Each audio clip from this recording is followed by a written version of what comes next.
Bargarh Vikas multi specialist hospital ICU ventilator सहित 100 शज्या विशिष्ट Covid hospital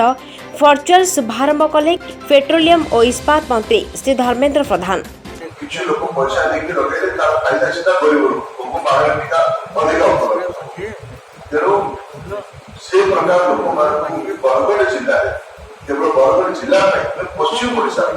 से बात कोईला कंपनी अच्छी गतकाली निर्देश देती तुम जाकि बरगढ़ जिले में पैसा देकी टीका लगाओ। ए अवसर में राज्यसभा सदस्य श्री प्रसन्न आचार्य, बरगढ़ बीजेपी सांसद श्री सुरेश पुजारी, बरगढ़ विधायक देवेश आचार्य, अताबिरा विधायिका स्नेहांगिनी छुरिया, रीता साहू, विजय रंजन बरिया और विकास हॉस्पिटल चेयरमैन श्री मुरली कृष्ण मंचस्थन करथिले। Shrimati Snehangini Chhuria ji, honourable member Odisha Legislature from Bargarh, Sri Devesh Acharya, and our beloved Murali Krishna ji, Chairman of this group. सांसद डॉक्टर प्रसन्न आचार्य,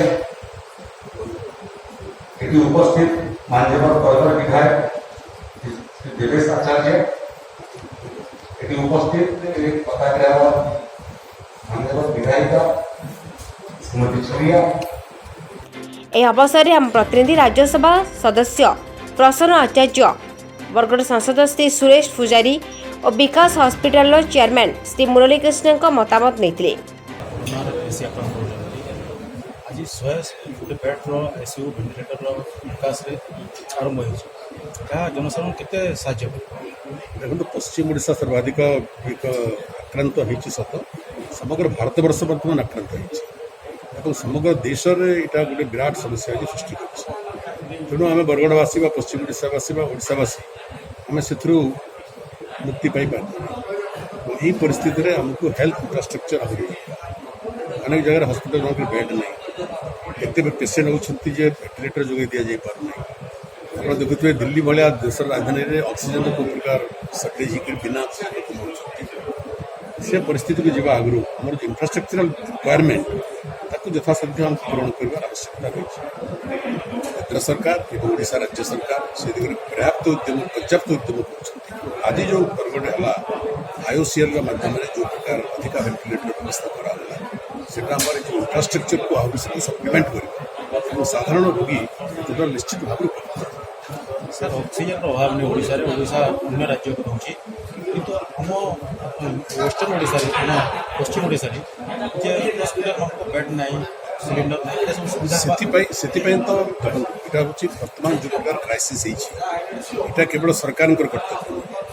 समाज सब वर्ग कर्तव्य एवं जो मैंने पब्लिक सेक्टर अंडरटेकिंग अच्छा जमी आईओसीएल अन्य बहुत पब्लिक सेक्टर अंडरटेकिंग अच्छे भारत सरकार से हजार हजार कोटी टकर लाभ बर्तमान समाज प्रति तेणु कॉर्पोरेट सोशल रेस्पॉन्सिबिलिटी अंतर्गत जो सामाजिक दायित्व से पालन करा धन्यवाद देवी आईओसीएल से आज स्टेप नहीं बरगढ़ में अधिक वेंटिलेटर विकास जोगे सर बरगढ़ बासिंदा ये राज्यसभा सदस्य आज कौन माने संदेश देवे बरगढ़वासी को कोविड कौन सब मोर संदेश ये आज जो प्रकार विकट क्राइसिस परिस्थिति कोविड जो सृष्टि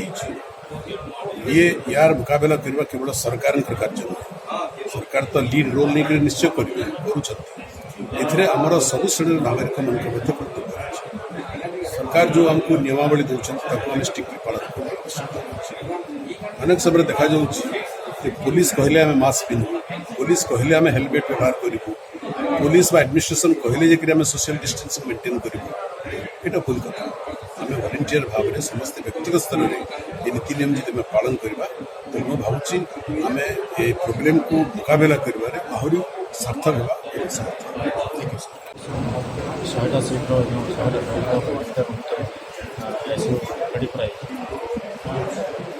केते फायदा पाइबे विकास हॉस्पिटल में आगुरी 30टा वेंटिलेटर ଆଉ ଏବେ ଯେଉଁ କୋଭିଡ଼ର ଦ୍ୱିତୀୟ ଲହରୀରେ ଲୋକଙ୍କୁ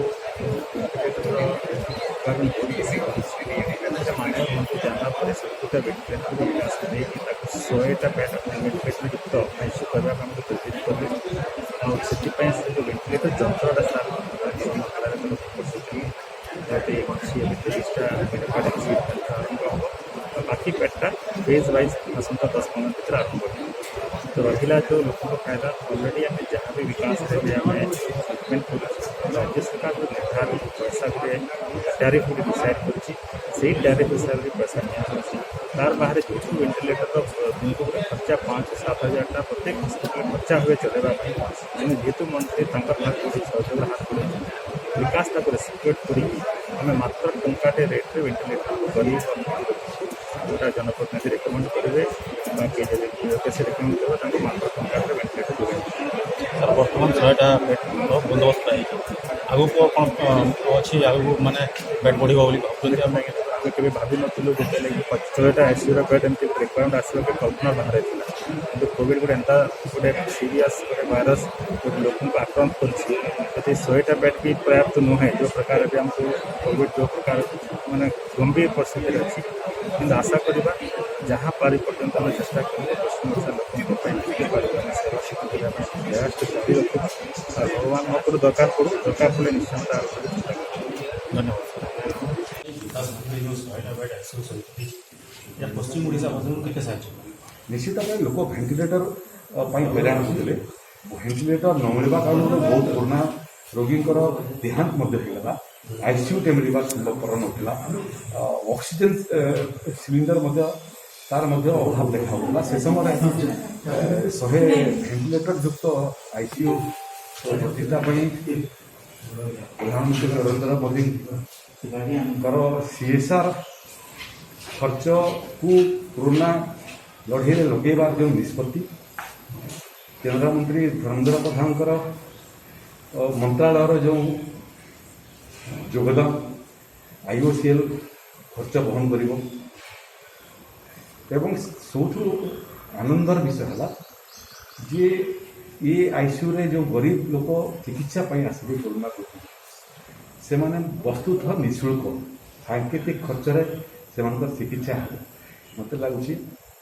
ये जो कष्ट और जंत्रणा भितर कोरोना रोगी और ताकर परिजन मैंने द्वितीय लहर समय पाते कष्ट पाते जंत्रणा पाते बहुत बड़ा लाघव हम लोके चिकित्सा पाइबे रोगी चिकित्सा पाइबे परिजन खर्चरू बचे रोगी सुस्थ हे समाज कोरोना मुक्त हो से कोरोना मुक्त कर बरगढ़ जिला को आईओसीएल ये सहयोग एवं भारत सरकार जो कोरोना विरुद्ध लड़ी से निश्चित भाव सफल सर जिते प्रथम कोरोना आरंभ है भारत में आपण भी से संक्रमित होते आपण बेटर किए जानवे ना एक्सपीरियंस आपन जिते थी कोरोना पर आपते भयावह और केते माने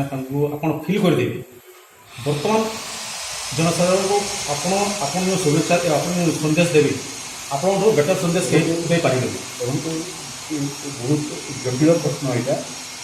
प्रथम तरंग समय मैं संक्रमित होती एवं मोर कौन लक्षण ना सत्वे मु दिल्ली फेरला रायपुर ओह्लैली बरगढ़ पहुँचला भाविली मोर कोविड टेस्ट सब कर मोर एंटीजेन टेस्ट नेगेटिव बाहर और से दिन मुझे स्वामी आरटीपीसीआर टेस्ट करवा आरटीपीसीआर टेस्ट रिपोर्ट जो परदिन आसला पॉजिटिव पॉजिटिव होगा कौन चिकित्सा डाक्तखाना को जीवार आवश्यक मत पड़ा नहीं कोरोना जो गाइडलाइन अच्छी प्रोटोकॉल अच्छी घर आइसोलेसन रखी जो मेडिसिन खाइबा कथा खाइली जो पोथी खाइबा कथा खाइली vitamin C vitamin D vitamin B zinc sulphate gargling करवा काढ़ा पीवा उषुम पानी पीवा लुण लेंबू पानी पीवा तेणु यहाँ वस्तुतः घरोई उपचार यहाँ मोर समस्त को निवेदन समाज को निवेदन जे कौन लक्षण है क्षण निश्चित भाव में टेस्ट कर दिंतु जदि काश है जदि सर्दी है जदि ज्वर है 100 केस रे 95 केस कोरोना तेणु निश्चित कोरोना टेस्ट कर दिंतु राज्य सरकार कोरोना टेस्टिंग सेंटर को मध्य बढ़ार आवश्यकता अच्छी। टेस्टिंग ट्रेसिंग और ट्रिटमेंट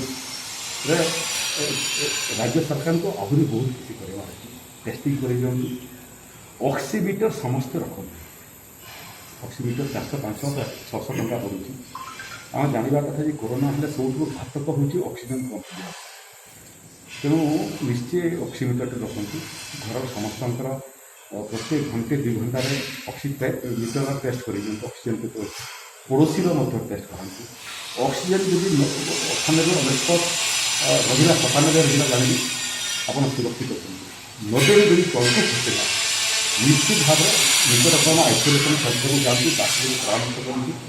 ऑक्सीजन केमी मिल पार से ऑक्सीजन मिलूवा कोविड केयर सेंटर खसी जाती डाक्तर परामर्श कर निजे सचेतन रहा घर समस्त को सुरक्षा प्रदान करने निजे सचेतन रहा पड़ोसी को सचेतन रखापी चेष्टा करवा आवश्यक न पड़े घर बाहर नहीं मास्क पिंधा देखो डबल लेयर मास्क पिंधि मास्क पिंधा हाथ सानिटाइज करवा सामाजिक दूरता मेंटेन करवा एवं आवश्यक न पड़े घर बाहर नहीं यहाँ हूँ मंत्र कोरोना को मुकाबला करने समस्ते सरकार प्रोटोकॉल मानतु केंद्र सरकार राज्य सरकार गाइडलाइन मानतु लॉकडाउन शटडाउन रे सहयोग करंतु कर्फ्यू रे सहयोग करंतु निजर सुरक्षा करंतु एवं पड़ोसी भी सुरक्षा करंतु गुरुजन मान जो मैंने अच्छा वरिष्ठ नागरिक अच्छा से स्वतंत्र यहाँ कले ही आम सफलता सहित कोरोना द्वितीय तरंग और संभाव्य तृतीय तरंग को मुकाबला कर केंद्र सरकार केवल लड़ाई नुह राज्य सरकार केवल लड़ाई नुह ये लड़ाई मानव समाज लड़ाई ये लड़ाई देशवासी लड़ाई केंद्र सरकार राज्य सरकार जनप्रतिनिधि सरपंच ठारू एमपी पर्यंत एवं साधारण जनता समस्ते लड़ाई सामिल होवार आवश्यकता अच्छी। प्रभु जगन्नाथ माँ समलेई आमको समस्त को पर्याप्त शक्ति दिंतु तरंग 2 कोरोना को हरैया एवं संभाव्य कोरोना 3 जो तरंग बाबद चर्चा चली मुकाबला कर यार शुभारंभ पर केन्द्रमंत्री अनुरोध कले पालन कर आगामी दिन में आगामी 3 मास पर्यंत मात्र गोटे टंकार आईसीयू गरीब कोविड संक्रमित लोकों को उपलब्धि करहेब। बरगढ़ दीपक ब्रह्मभट्ट रिपोर्ट स्वस्तिक न्यूज।